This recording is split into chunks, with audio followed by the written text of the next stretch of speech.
राधे राधे, जय श्री कृष्ण। आशा करती हूँ आप सब स्वस्थ होंगे, अच्छे से होंगे। तो अब हम सुनेंगे वैशाख मास के अगले अध्याय की कहानी। मैथिली जी बोले, इस संसार तथा परलोक में फल देने वाले वैशाख मास के संपूर्ण धर्मों को बारंबार सुनकर भी मुझे तृप्ति नहीं हुई। जहाँ निष्कपट धर्म होता है, जहाँ विष्णु भगवान की शुभ कथा होती है, उस शास्त्रों को सुनते हुए कानों को तृप्ति नहीं होती। देववश मेरे पूर्व जन्म के किए हुए पुण्य उदय हुए हैं, क्योंकि आप पाहुन के बहाने मेरे घर पर रहे हैं। आपके सुमुख कमल से निकले हुए परम अद्भुत वचनामृत को पी करके मैं तृप्त हो गया। मुझे परमेष्ठ और मोक्ष की कामना नहीं है। अतः विष्णु को प्रीति करने वाले, भक्ति और मुक्ति को देने वाले उन्हीं धर्मों को फिर से विस्तार पूर्वक कहिए। राजा के ऐसा पूछने पर महात्मा शुद्धदेव जी ने प्रसन्न होकर के शुभ कर्मों का वर्णन करना फिर से आरंभ किया। शुद्धदेव जी ने कहा, हे राजन, पाप नाश करने वाले कथा को सुनो। मैं कहता हूँ, एक वैशाख मास के धर्म संबंधी कथा को मुनियों ने बारंबार कहा है। पंपा के तीर पर शंख नामक एक यशस्वी ब्राह्मण बृहस्पति नक्षत्र के सिंह राशि में जाने पर शुभ गोदावरी नदी पर गए और पुण्य भीमरथी को पार करके धाम से व्याकुल वैशाख महीने में घोर निर्जल कांटों से भरी पहाड़ी पर पहुंचे। मध्याह्न के समय वह ब्राह्मण वृक्ष के नीचे बैठ गया। तब एक दुष्ट व्याघ्र हाथ में धनुष लिए आया और वह सब प्राणियों से घृणा करता था, मानो दूसरा यमराज था। उसने सूर्य के समान कुंडल धारण किए हुए दीक्षा प्राप्त ब्राह्मण को देख करके बांध लिया और उसका कुंडल इत्यादि जूता छाता रुद्राक्ष की माला कमंडल को छीन लिया। और तब उस मूर्ख ने उस ब्राह्मण से कहा, तू चला जा। यह कहकर उसको छोड़ दिया। उस दुष्ट से इष्ट करके छूट करके ब्राह्मण सूर्य के किरणों तथा गर्म बालू से तपा हुआ जलहीन वन के मार्ग में चला। कहीं तो उसके जलते हुए पैर तिनकों से दबी भूमि पर पड़ते थे और कहीं कांटों पर पड़ते थे। वह जल्दी जल्दी गिरता पड़ता और बैठता हुआ हाय हाय करता हुआ शीघ्र चला। वह दुखी मुनि को देख करके पृथ्वी पर पहुंचने पर उस व्याघ्र को दया आई। उस धर्म विमुख पाप बुद्धि व्याघ्र ने सोचा, मैं इसको दुख सुख देने वाली पैर की रक्षा दूं, जिसको मैंने अपने धर्म के अनुसार दूसरे वन में चोरी किया था। व्याघ्रों का धर्म निर्णय यही सब कुछ है, इसलिए उसके दुख को हटाने के लिए मैं इसको जूता दूंगा। ऐसा करने से मुझ पापी का कल्याण होगा। मेरे पैरों में उत्तम पुराने जूते हैं, इनमें से मुझे अब काम नहीं है, इसलिए इन्हीं को मैं दे दूं। ऐसा मन में निश्चय करके शीघ्र जाकर के बालू और दाम से तपे हुए पैरों के श्रेष्ठ ब्राह्मण को जूता दे दिया। जूता लेकर के उसको परम संतोष हुआ। तुम खुश हो या आशीर्वाद दे करके व्याघ्र को उसने कहा, वैशाख महीने में इसके देने से अवश्य पुण्य का फल मिलेगा। दुर्बुद्धि व्याघ्र पर भी विष्णु भगवान प्रसन्न होते हैं। जो सुख सब पदार्थों के प्राप्त करने से होता है, वही सुख मुझको अभी हुआ। इस वाक्य को सुन करके आश्चर्य युक्त होकर के, यह क्या है ऐसा उस ब्रह्मवादी ब्राह्मण ने फिर से कहा, तुम्हारी ही वस्तु तुमको देख करके मुझे कैसे पुण्य मिलेगा।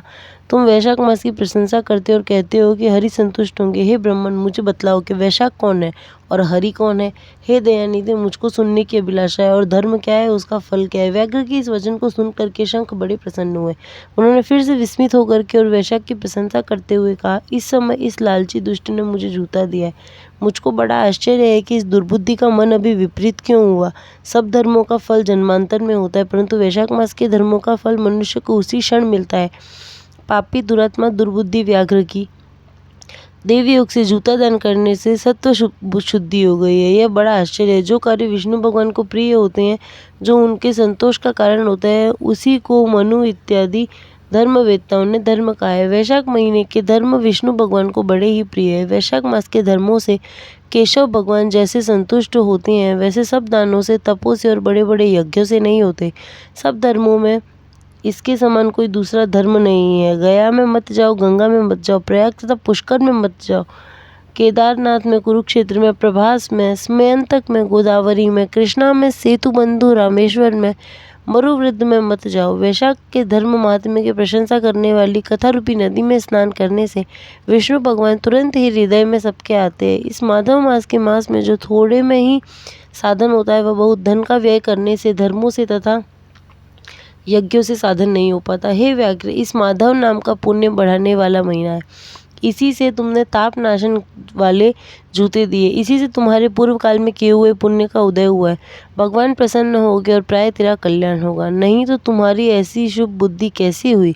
जब दोनों मुनि इस प्रकार कह रहे थे तो मृत्यु से प्रेरित हो बलवान सिंह व्याघ्र का वध करने के लिए क्रोध से विहल होकर के दौड़ा। बीच में देव का बनाया हुआ हाथी देख करके वह बड़े वेग से दौड़ करके उसको मारने में उद्यत हुआ। उस जंगल में सिंह और हाथी का घोर युद्ध हुआ। युद्ध से थक कर वे दोनों एक दूसरे को देखते हुए चुपचाप बैठ गए।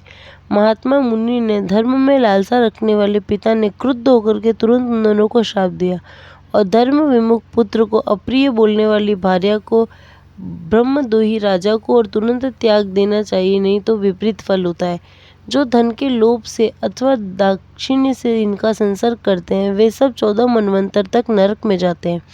यह समझकर मद और क्रोध से भरे हुए हम लोगों को श्राप दिया, तू क्रोधित दंती क्रोध से भरे सिंह हो जा, उन्मत्त कोल मस्त हाथियों का राजा हो जा। बाद में पश्चाताप करके उससे मुक्ति होने के लिए हम दोनों के प्रार्थना करने पर पिताजी ने श्राप से मुक्त होने के विषय में कहा, तुम दोनों दुर्योनि प्राप्त करके कुछ समय के बाद आपस में एक दूसरे की जान लेने के लिए एकत्र हो जाओगे। उसी समय देवयोग से शंख और व्याघ्र की वैशाख मास के धर्म विषय की वार्ता तुम लोग सुनोगे और उसी क्षण इससे तुम दोनों मुक्ति मार्ग में चले जाओगे।